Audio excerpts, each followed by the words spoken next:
boa tarde. Sejam bem-vindos e bem-vindas a mais uma edição do Duetos, esse projeto do Fórum de Integração Brasil-Europa, o FIB.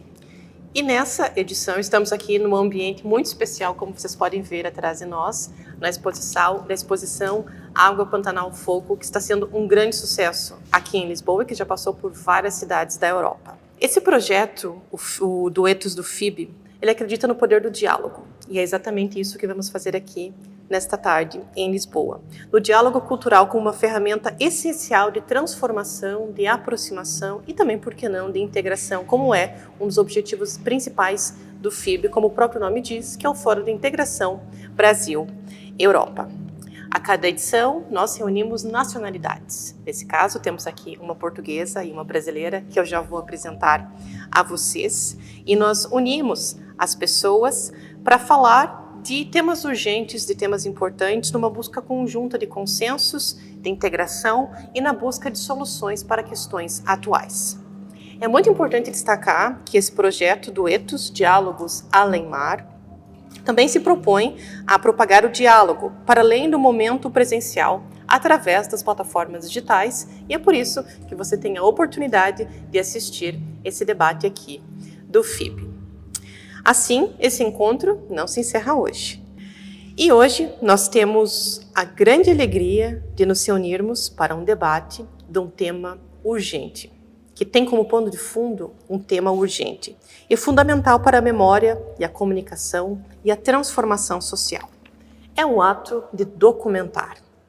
Para isso, nós contamos com duas mulheres, duas profissionais brilhantes em suas áreas, cujas práticas e olhares distintos vão nos ajudar a pensar o papel da documentação como ponte entre o passado, o presente e um futuro mais justo. Assim esperamos.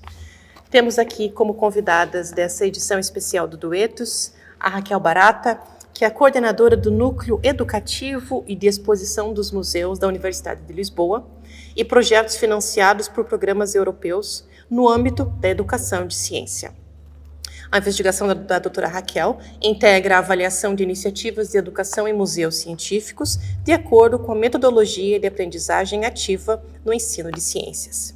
E também está conosco, veio do Brasil, é realmente um diálogo além mar, a Mônica Guimarães, que é fundadora da MOG Produtora, coordenadora do Documenta Pantanal e produtora executiva do Tudo é Verdade, Festival Internacional de Documentários. Sejam muito bem-vindas. Obrigada por aceitarem esse convite para participar dessa edição de hoje do Duetos Diálogo Além Mar. E eu começo com a seguinte pergunta. Posso começar com a Raquel? De uma maneira assim, muito explicativa para as pessoas. O que é o documentar? Quais são as diferentes maneiras de documentar? Essa pergunta é muito vasta, não é fácil concretizar, mas vamos lá. Documentar é utilizar o que nós temos do ponto de vista de informação, de documentação, e criar uma narrativa, um significado a essa documentação que nós queremos passar ou transmitir a um grupo, a um público, a uma comunidade. Não sei se a Mónica concorda comigo, se tem algo a acrescentar. Concordo plenamente. Bom, documentário, acho que como a Raquel falou, é tão amplo, mas vamos pensar numa plataforma de filme, né, de documentário, pensar em documentário. O que é documentário? Você pegar uma realidade e trabalhar essa narrativa real, mas de uma forma criativa. Uhum. Um documentário, por exemplo, sempre vai ter a tua opinião. Vou pegar aqui um pouco, arrastando um pouco para a exposição e um pouco para o trabalho incrível da Raquel diante das exposições no museu aqui em Lisboa. O que a gente tem aqui, né, na exposição Água Pantanal Fogo? Nós temos fotos que saíram nos jornais, fotos que foram feitas num momento determinado no Pantanal. Quando você coloca isso dentro de uma exposição e cria uma narrativa, a gente tem textos, tem mapas, você está colocando sua opinião. A nossa é, cuidado, o Pantanal está precisando de ajuda, nós estamos num SOS. Socorro. Eu acho que é isso, o documentário pode ser isso, ou pode narrar uma paixão. Você pode falar do Fernando Pessoa, de uma maneira apaixonada, de todos os painéis, de tudo que ele se mostrou, com todos os nomes que ele colocou para a gente. Isso pode ser um documentário e você ter sempre a tua opinião a isso. Não sei o que você acha, Raquel. Porque, exato, é isso. No fundo é aqui que se encontram os nossos trabalhos, porque do ponto de vista museológico, a documentação é aquilo que os museus guardam, não é? As coleções, sejam elas de que âmbito forem. E a forma como nós documentamos, ou fazemos o documentário, acaba por ser muito através de exposições. E do significado, e da opinião, e da criatividade que consigamos imprimir também a essas exposições, aos eventos, à mediação que fazemos dos conteúdos. E, portanto, eu acho que aqui estamos em pleno acordo. E quando é que vocês descobriram em si mesmas que queriam trabalhar com documentação? Eu descobri muito cedo, eu adoro pessoas. Talvez não tenha a ver com... Como é que eu hei de explicar isto? Não é o valor da documentação em si, porque eu não sou uma curadora, por exemplo, de uma coleção, apesar de entender que é completamente necessário alguém que cuide. Sim. Eu quero transmitir. Eu desde cedo percebi, eu sou bióloga de formação, e desde cedo percebi que não queria ser cientista, eu queria ser educadora, eu queria trabalhar na educação ambiental. E, portanto, claro que isso me obriga sempre a trabalhar com documentação e fazer a minha vida toda a documentar enfim, todas as temáticas que nós abordamos dentro das nossas atividades, das exposições, do que fazemos com públicos e diferentes públicos, porque depois também os eventos e as atividades são sempre diferentes de acordo com os grupos e com as comunidades com quem trabalhamos, não é? Portanto, foi logo desde cedo, assim que acabei o meu curso, como percebi logo que o movimento era este, era mesmo para trabalhar com a documentação e, acima de tudo, passar a arranjar narrativas que contassem histórias às pessoas e que as fizessem pensar sobre o mundo. Bom, o meu caso é mais caótico, mas eu vou... Não, é muito bacana, Raquel, eu vou pegar um gancho seu de falar que gosta de pessoas. A minha formação começa, eu quase fui médica. Enfim, eu entrei na medicina e na medicina eu descobri uma outra coisa, que é o teatro. Eu também. Você também? Teatro, sim. E foi pelo teatro que eu entro nessa questão do documentário. É muito interessante. Então, muito jovem, 20 anos, já faz um pouquinho de tempo, eu entro no teatro e realmente foi uma paixão. E eu descubro as pessoas através do teatro, do estudo das pessoas. É um troço tão vasto, tão lindo. E do teatro, eu sempre tive muito perto da produção. Eu fui atriz, diretora, dou uns pitacos ainda. Mas em 2004, 2003, eu recebo um convite para fazer a produção do É Tudo Verdade, Festival Internacional de Documentários no Brasil, acontece em São Paulo e Rio. Um festival muito grande, muito importante, e aí eu entro há 22 anos, mais ou menos, no mundo do documentário, mas aí eu entro de vez, né? O teatro vai tomando um outro lugar, e aí, a partir daí, eu começo a olhar para isso com um olhar mais amplo, que o mundo me trouxe, que o É Tudo Verdade, e sobretudo em 2018 para 2019, quando eu descubro o Pantanal, eu sou convidada pela minha parceira Teresa Bracher para fazer um documentário no Pantanal em 2018, e aí inquietas, porque tem toda uma história nisso, que eu não vou, prometo não me alongar aqui, mas muito inquieta, a Teresa fala assim, vamos continuar documentando como? Vamos documenta Pantanal, é aí que a gente surge nas várias plataformas possíveis de documentário, entendendo essa diferença, e aí a gente faz filmes, livros, exposição é a primeira que a gente faz, e também rodando já quase 2 anos com isso. Sim, vocês têm backgrounds diferentes, áreas diferentes, mas de alguma maneira no trabalho fazem né, documentam.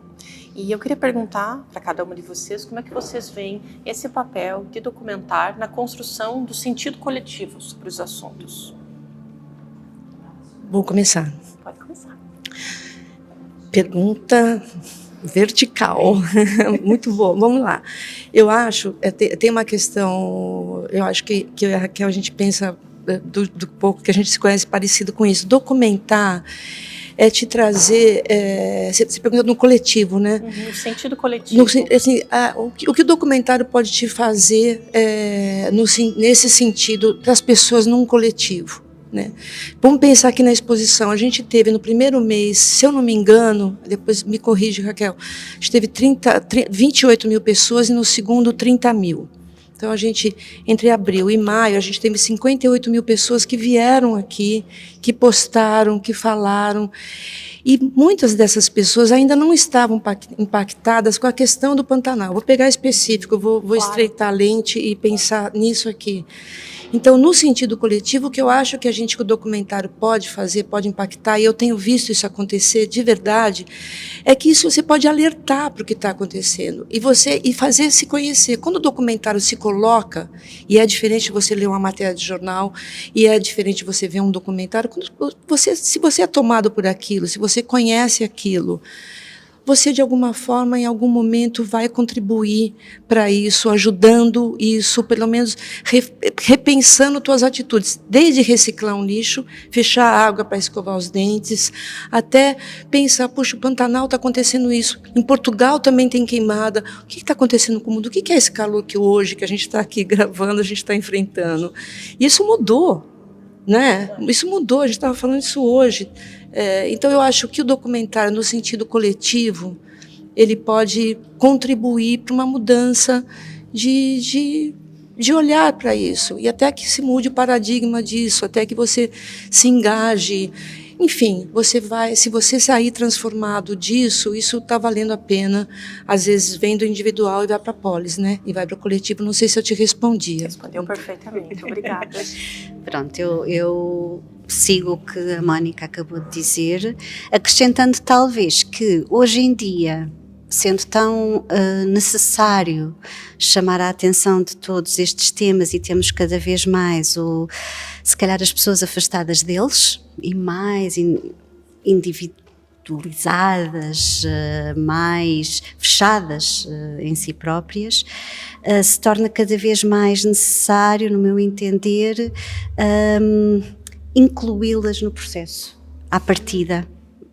Arranjar metodologias participativas em que as pessoas se sintam envolvidas desde o início, numa cocriação preliminar de exposições, de eventos, mas que depois também sejam chamadas, sim, a participar durante, após, porque realmente é muito, isto também tem a ver com o meu estudo e com a minha investigação particular, é muito fácil as pessoas serem a favor ou contra questões ambientais, mas é muito difícil os comportamentos mudarem. Pois é. E por isso, das atitudes aos comportamentos vai É uma diferença. uma diferença muito, muito grande, e portanto têm que se arranjar novas formas, e claro que isto agora vamos acabar por falar também nas novas tecnologias, certamente, e na forma como a desinformação hoje também corre. Vai ser um dos temas dessa conversa. E portanto, é um desafio, eu acho, hoje em dia, nós comunicarmos e documentarmos de forma a engajar as nossas audiências. Claro que sim. Só emendando, eu acho que também tem uma hora que a gente entende a diferença dos papéis. Vou te falar na parte do Pantanal. Uma hora que Tereza e eu, a gente falou muito disso. Nosso papel qual é? Documentar. Então, que venha SOS Pantanal, On Safari, todas as ONGs, Instituto Homem Pantaneiro, todas as ONGs que podem, de fato, atuar. Que se utilizem do documentário que a gente faz em livro, em exposição, em filmes, como instrumento para fazer mudança. Mas tem uma hora que, se a gente achar que vai dar conta de fazer uma foto, que nem essa que, infelizmente, o público não está vendo, impactante, como o bugio que está incinerado, como é que isso pode, de fato, mudar a tua atitude? A nossa está aqui. o Lalo fotografou e a gente veio e mostrou. Encontrar as maneiras. Acho que sim. E o documento Pantanal também tem também definiu o conceito, né, do documento. Você pode nos explicar a diferença entre a documentação e documentar? Com prazer, Raquel, você está escapando dessa. Vamos lá. Eu tenho perguntas específicas para você. Vamos lá, a gente estava conversando disso, eu adoro esse tema, porque, na verdade, ele me faz refletir também sobre o que a gente faz. Sabe, na hora que eu penso nesse conceito, eu também reflito. A documentação museológica. Né? Você tem documentos que explicam que essa estrutura foi feita em 1700, 1600, não sei quanto. Enfim, você pode ter uma documentação histórica importante, né? Real. E você vai fazer um documentário sobre isso, sobre essa estrutura, enfim. Dando um exemplo, talvez seja mais fácil para mim, de fato. O documentário se utiliza da documentação.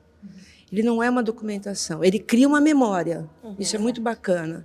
Ele tem uma estrutura que a gente fala muito no Documenta Pantanal, que a gente também tem contribuído para uma construção de uma memória do Pantanal. E como que a gente constrói?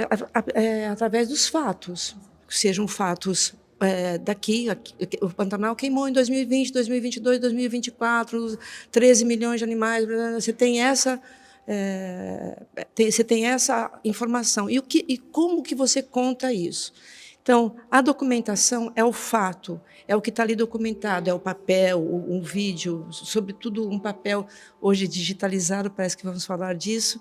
Mas, então, o documentário se utiliza disso. Isso não se utiliza no documentário, né? A princípio. Né? O documentário se utiliza da documentação e a documentação, a princípio, não se utiliza do documentário. A documentação é estática, está lá, ela serve para te dar estofo, para te dar base para algo que você quer dizer. E o documentário é algo que você diz da sua maneira, criativamente. Você... Sim.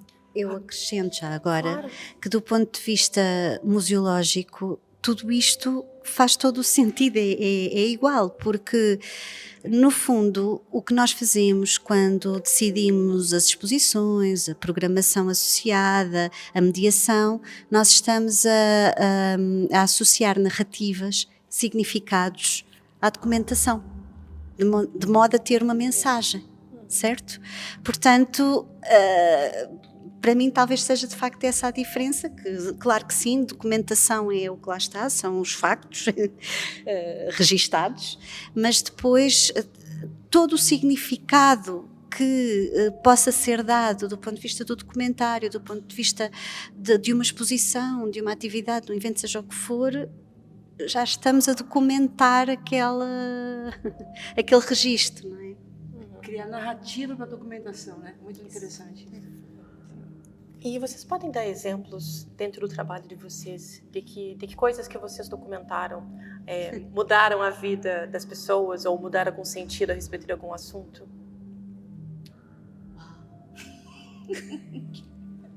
Bem, eu vou falar o que me vem à cabeça em primeiro lugar, que é o melhor.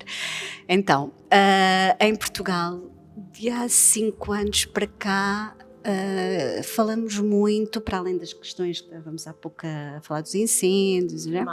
Pronto. Há agora uma muito mais premente que eu fiquei espantada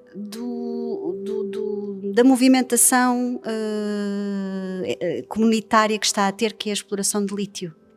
Portugal é um país muito rico em lítio e, portanto, de há 5 anos para cá, mais ou menos, saiu nova legislação, saíram novas propostas de exploração em sítios diferentes. Nessa altura, e porque nós tentamos sempre estar a par da atualidade em Portugal, em tudo o que nós fazemos, eu fiz uma conversa com especialistas a propósito desta temática e tivemos uma participação incrível, porque as pessoas realmente estavam preocupadas a querer saber.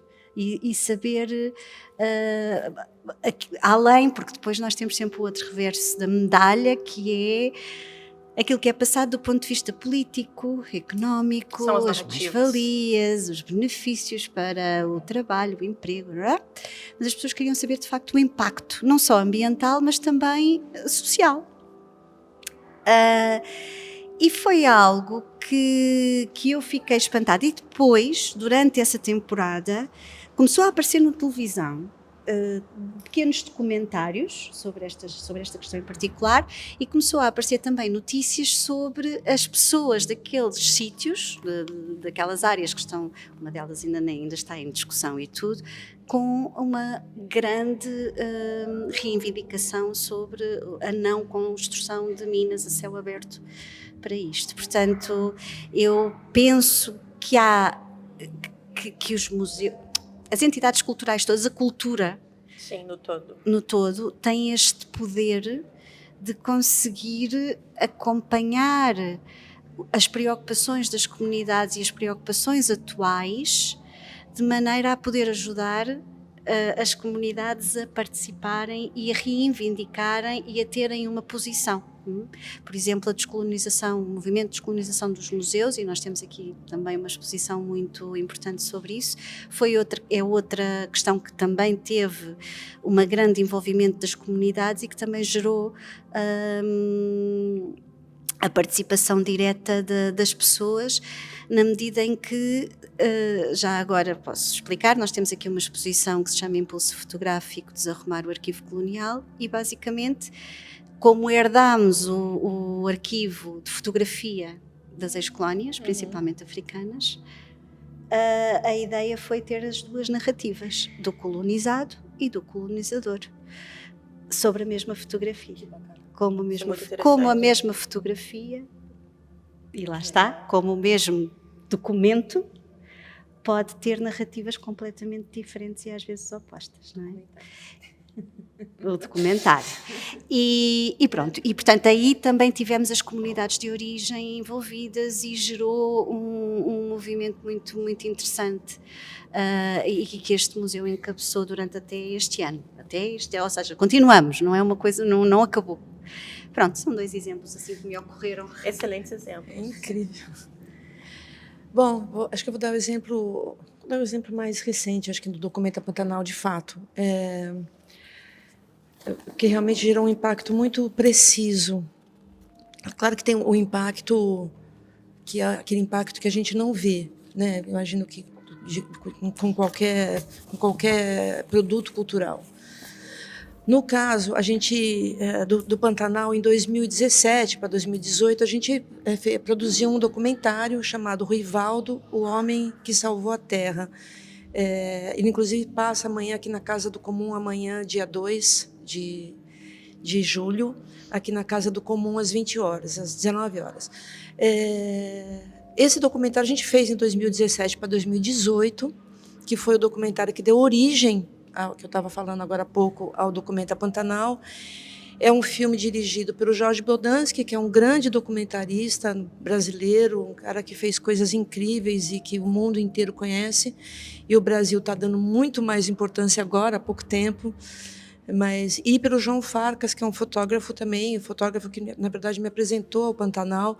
Esse filme foi feito em 2018.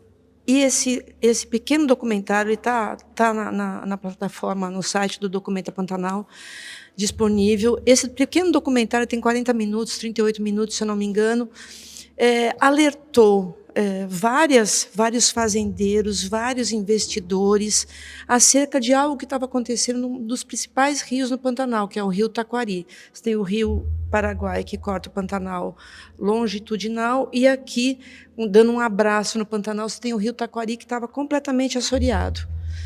O filme fala sobre isso, sobre o impacto social das famílias, sobretudo deste homem, Ruivaldo, o homem que salvou a terra, por isso que leva o filme. Bom, editando um pouco, tentando ir para frente, esse filme foi visto por essas pessoas e começou um movimento para recuperar as cabeceiras do rio, que é algo caro, moroso, que precisa de muita gente, precisa de uma vontade política, sobretudo, muito grande. Isso aconteceu de fato.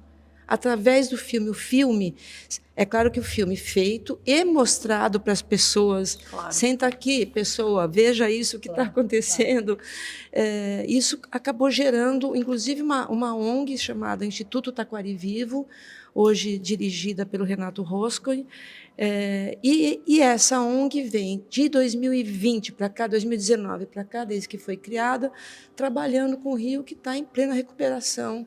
E, enfim, e também pleno entendimento do que é possível recuperar, o que não é possível recuperar, das mudanças que a própria...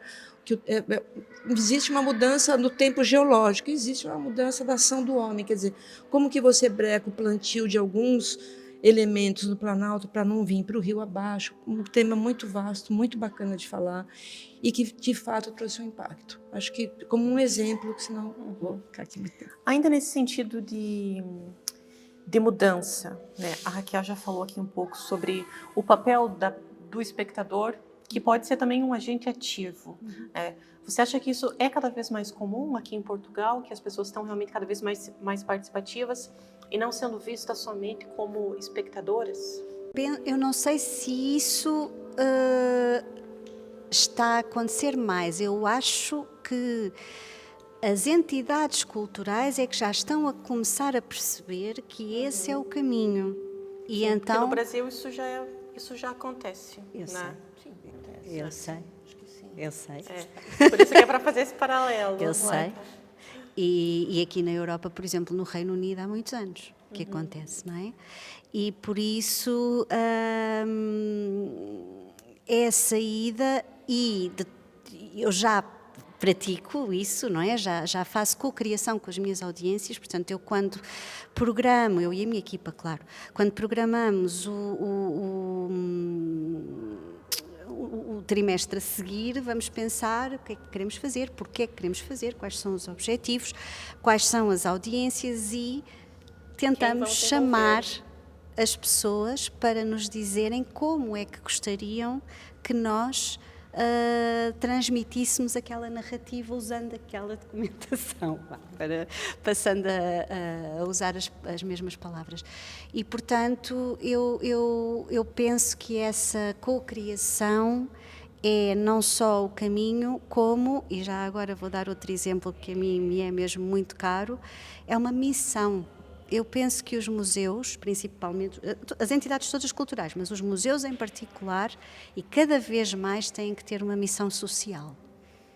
Sem dúvida. Portanto, não é só uma missão de preservação do património e de divulgação desse património e de documentar esse património, mas é também uma missão de envolver as comunidades no entendimento desse património, no entendimento da sociedade que as envolve e já agora nós temos um projeto que é pioneiro aqui em Portugal, que se chama Museus e Bem-Estar, em que trabalhamos diretamente com as comunidades, recebendo as pessoas que possam estar em isolamento social, com problemas de ansiedade, de depressão, que são enviadas quer pelos médicos aqui da vizinhança, quer pelos gabinetes de apoio ao estudante da universidade, nós somos um museu universitário, não é?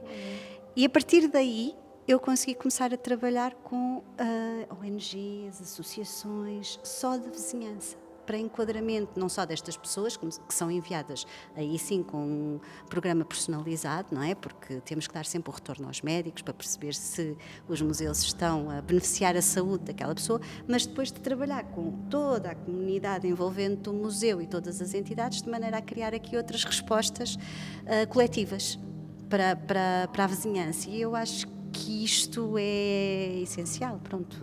A cultura tem que ter essa missão. Esse sentido de comunidade é tudo. Sim. E no Brasil nós conhecemos bem esse sentido de comunidade, né? Acho que sim, acho que conhecemos, mas eu só queria complementar uma coisa. Eu acho muito bacana, por exemplo, como o museu, aqui que estamos, se abriu para essa exposição. Né? Quando o museu se abre para essa exposição, e isso não é uma coisa tão óbvia, essa exposição, ela não é uma exposição de arte. Era uma exposição documental e é um manifesto. Né? A gente costuma chamar, inclusive, de exposição manifesto. Então, acho que quando o museu já se abre para isso, a gente vê que existe um caminho, estamos prontos a dialogar, porque é uma exposição para dialogar. Claro. né?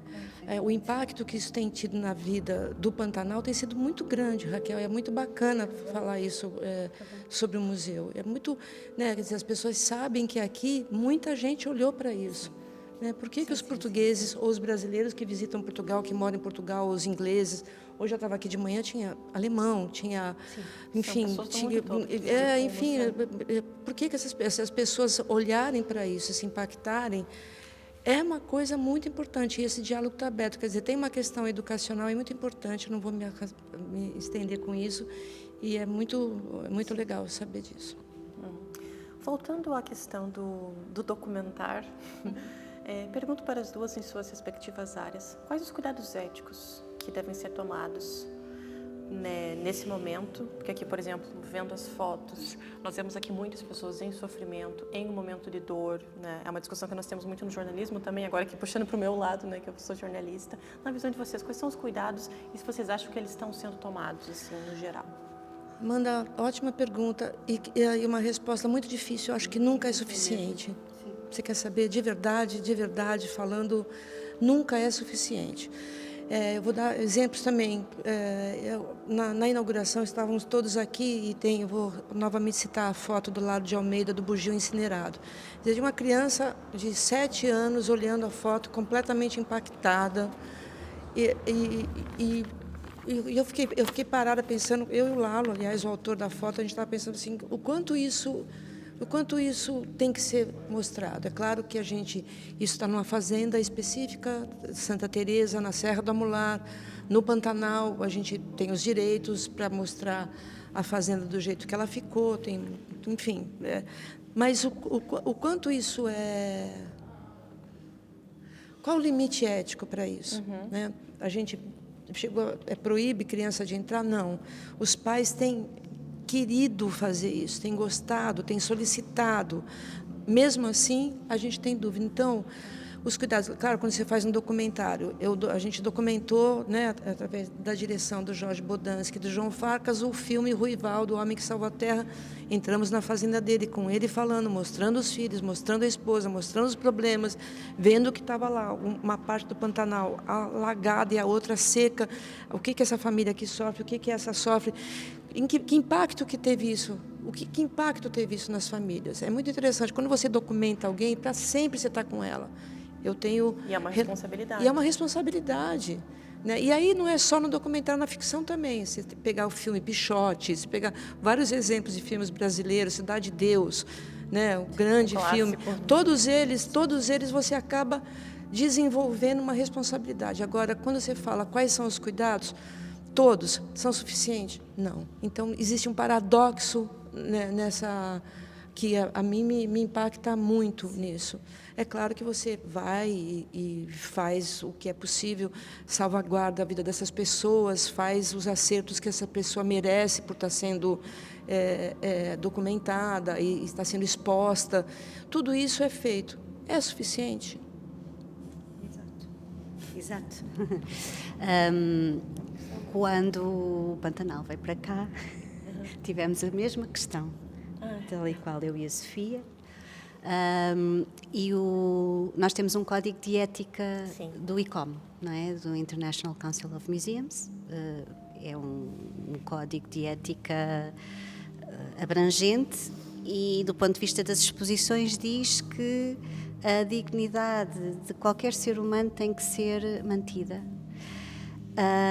E isto é tão vasto, não é? Que, portanto, que qualquer exposição tem que ter em consideração os grupos, as crenças, enfim, as suas identidades, a forma como... Isto é um mundo, não é? Agora, claro que depende sempre da narrativa associada.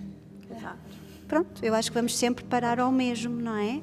A narrativa tem que estar a documentar aquele objeto, aquele documento, de forma a manter a dignidade de todos. Pronto. Eventualmente poderia ter sido, e nós pensámos nisso, colocar advertência às famílias por causa das crianças e tal, mas depois pensamos, não, a narrativa está cá.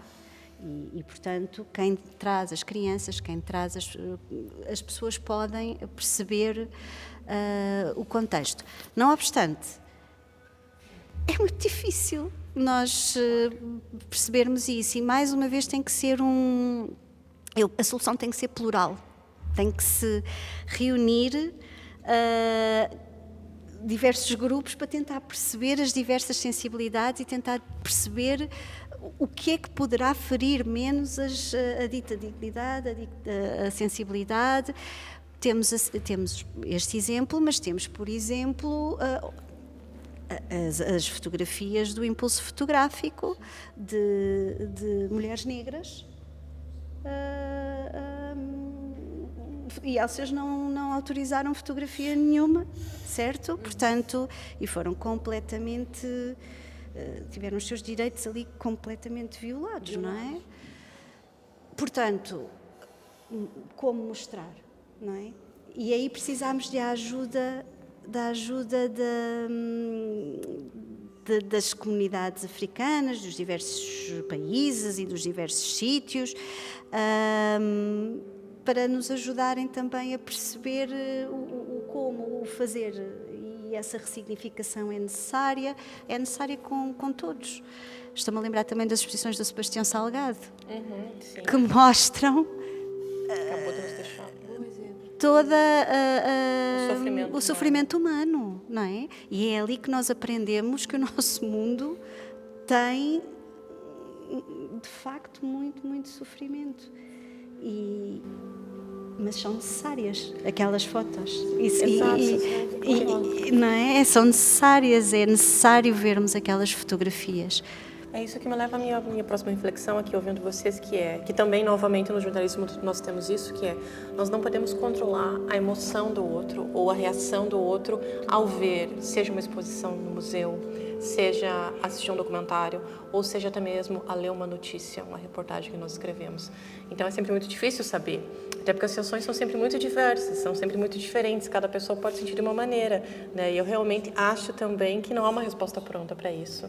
E eu acho que talvez a única maneira de tentar encontrar o maior equilíbrio possível é sempre através do diálogo e de tentar ouvir as pessoas envolvidas. Vocês concordam? Era exatamente isso que eu estava a sugerir. Completamente.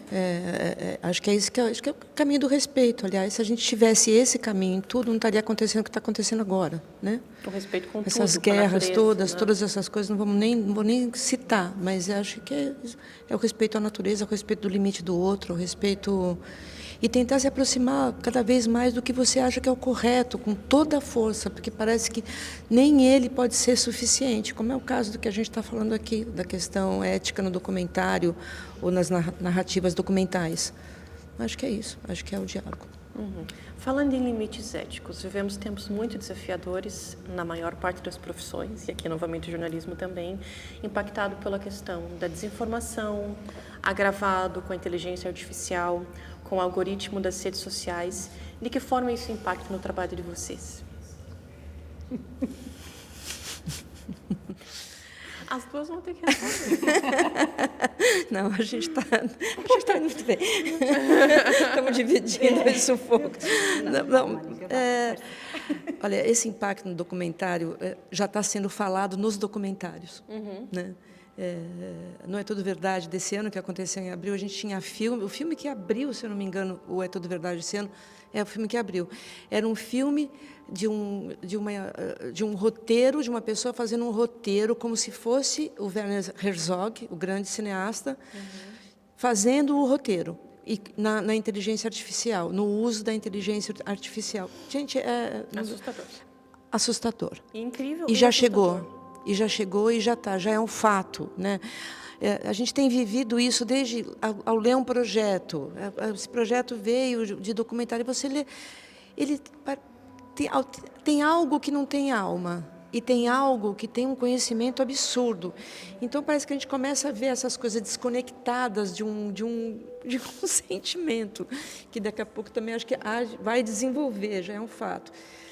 Pouco sei falar disso, Amanda, eu olho isso nesse momento com muita cautela e vejo, sobretudo, uma juventude, no meu caso, eu tenho uma equipe bastante jovem, assim, todo mundo já é um fato, já veio, já chegou.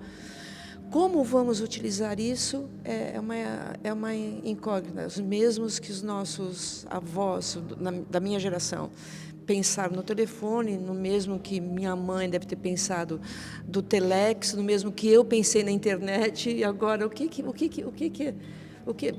a internet não era para ser isso, não era uma coisa de uma comunicação, enfim. E é incrível o que ela fez. O que o IA vai fazer? Não sei, mas já é um impacto. No documentário, sobretudo no documentário de audiovisual, já é um impacto que já está presente. As pessoas estão usando imagem e narrativas para se virar com o seu projeto. Exato. E do ponto de vista educativo é um desastre. Porque faz lembrar, nós temos em Portugal um jogo que é o telefone estragado. Que eu digo uma palavra à Mónica, a Mónica diz a outro, diz a outro, diz a outro, diz a outro, Assim, e nós quando chamamos chega o Brasil a de Amanda, telefone sem fio. pronto, já é outra coisa. É outra história. Já é outra história. E eu penso que é mais ou menos isso que as redes sociais fazem hoje em dia, principalmente nos jovens. E a desinformação cria-se muito à volta disso também, não é? De ir buscar factos que não são verdade, para os transformar em algo que possa ser credível. E às vezes até factos que vêm de outros factos verdadeiros. Portanto, é o reflexo do reflexo do reflexo. E isso torna impossível, às vezes, de nós conseguirmos que as nossas narrativas, sendo, neste caso, eu estou a falar de um museu científico, não é? Mas as narrativas todas associadas possam passar e que as pessoas lhes deem a devida importância. Do ponto de vista da credibilidade, do ponto de vista da idoneidade e de não terem outras realidades já criadas pela internet, pela inteligência artificial, e que são realidades que, como são muito passadas através das redes sociais, acabam por ser as reais para aquelas pessoas e para as pessoas que as seguem, não é? E isso tem sido um desafio muito grande e é necessário nós criarmos novas realidades e novas formas de engajar as pessoas que sejam reais. Enquanto jornalista, eu partilho dessa mesma preocupação e dessa mesma angústia de vocês, mas tenho a dizer que tanto no caso dos museus, quanto no caso daquilo que é documentário, em especial os documentários, são ferramentas muito importantes para ajudar a colocar a verdade na narrativa. Tanto que são também ferramentas que nós utilizamos, né, no jornalismo, né, de mostrar a verdade. E eu acho que nesse momento de tanta incerteza, de tanta desinformação e de tantas mudanças digitais, aquilo que é verdadeiro, aquilo que é humano tem que continuar sendo a nossa base, não é? Mas a sociedade está a mudar muito, é que está a mudar de raiz. Nós poderíamos ficar das aqui políticas, falando mais portanto, uma hora sobre isso, mas infelizmente não temos tempo. O que eu ia te perguntar bom, mas enfim, como que a gente sabe que o IA está usando os dados reais, né? Porque Não sabemos. não sabemos. Não Mas sabemos. é bom a gente desconfiar. Eu acho que é uma Sempre. boa relação, né? Sempre desconfiar, até porque não sabemos qual vai ser o resultado. E bem, eu falei, acho que eu até comentei que não ia parecer que a gente está falando já há 1 hora, né? Porque essa conversa está realmente muito incrível e agradeço desde já a vocês duas por partilharem tanto conhecimento de uma forma tão didática e principalmente tão humana, né? E friso bastante essa palavra, acho que eu utilizei várias vezes aqui nessa conversa, porque acho que realmente é essencial. E eu chamo agora para finalizar, para fazer um encerramento especial desse Duetos, do Projetos Diálogo Além Mar, essa edição especial sobre a exposição Água, Pantanal, Fogo, aqui no Museu em Lisboa. Eu convido o presidente do FIB, o Dr. Vitalino Canas, que vai dar as suas palavras finais dessa maravilhosa conversa. Doutor, seja bem-vindo. Muito obrigado. Competem-me, de facto, as palavras muito finais e muito breves. Saúdo a doutora Mónica Guimarães por mais esta presença entre nós e esta colaboração com o FIB. Também a doutora Raquel Barata, muito bem-vinda aqui às nossas realizações que procuram colocar em contacto várias perspectivas sobre temas importantes. A Amanda Lima é quase já da casa do FIB. Eu digo que eu sou residente. É quase residente. Eu sou moderadora residente. Só me resta realmente agradecer a sua persistente colaboração. Muito breves palavras para dizer o seguinte. Nós temos colaborado com a Documenta Pantanal desde já vários meses. Já estivemos também em Hamburgo, estamos agora aqui. E realmente, quando olhamos para o tema deste dueto e olhamos para a ideia de documentação, documentar novas realidades, pensar, bem, isto é um tema muito técnico, não é? Uma coisa de especialistas, de pessoas da área. Mas, na verdade, é um tema muito atual, porque é um tema que se liga com outra área de investigação e de diálogo, debate que nós temos no FIB, que é a questão relacionada com a inteligência artificial e com os big data, etc. Por tudo isso, de certeza que vai ter repercussões muito significativas nestas áreas de que nos ocupamos. Porventura, haverá muita gente que sentirá a tentação de, pura e simplesmente, deixar de ter um tratamento humano de todos estes dados e começará a confiar apenas naquilo que é feito por inteligência artificial, quando, na verdade, eu acho que isso seria uma desinvolução, porque isso significaria que passaríamos a confiar simplesmente em critérios, enfim, que não sabemos quem os define. Há pouco falou-se aqui de critérios éticos. Quem é que definiria esses critérios éticos? Deixaríamos de ter a sensibilidade humana para definir o que é que verdadeiramente é mais representativo de uma determinada realidade e, portanto, temos de encontrar aqui uma forma de combinar os desenvolvimentos da tecnologia moderna, mas continuar a ter também a intervenção de mão humana de forma a que a documentação das realidades que mudam muito rapidamente e que necessitam de ser compreendidas e que, se não forem bem documentadas hoje, não serão compreendidas no futuro, é necessário, de facto, que exista mão humana também aí e temos de existir. Como, aliás, esta exposição demonstra, eu acho que isto não poderia ser feito por inteligência artificial, não podia ser feito por um robô, teria de ser feito por alguém que tem sensibilidade para perceber de facto as coisas e para as mostrar como elas são e para criar sentimento em relação a elas. Muito obrigado por terem estado presentes em mais esta realização do FIB e espero que tenhamos outras oportunidades de continuar a debater isso. Deixem-me só dizer que amanhã esta mesma exposição irá receber uma realização no contexto do 13º Fórum de Lisboa, que é uma coisa com um âmbito muito mais vasto, em que o FIB participa, enfim, como parceiro, não como realizador, propriamente dito, mas vamos ter aqui realizações e esperamos que com o nosso evento que efetuaremos aqui amanhã, possamos lançar a mais algumas centenas de pessoas o repto de perceberem bem o que está a passar no Pantanal através destas fotografias. Muito obrigado. Obrigada, doutora. Obrigada novamente, Mônica, Raquel. Foi um prazer moderar mais essa edição dessa conversa do Duetos FIB, Diálogos Além-Mar. E quem ainda não visitou a exposição, ainda tem mais alguns dias.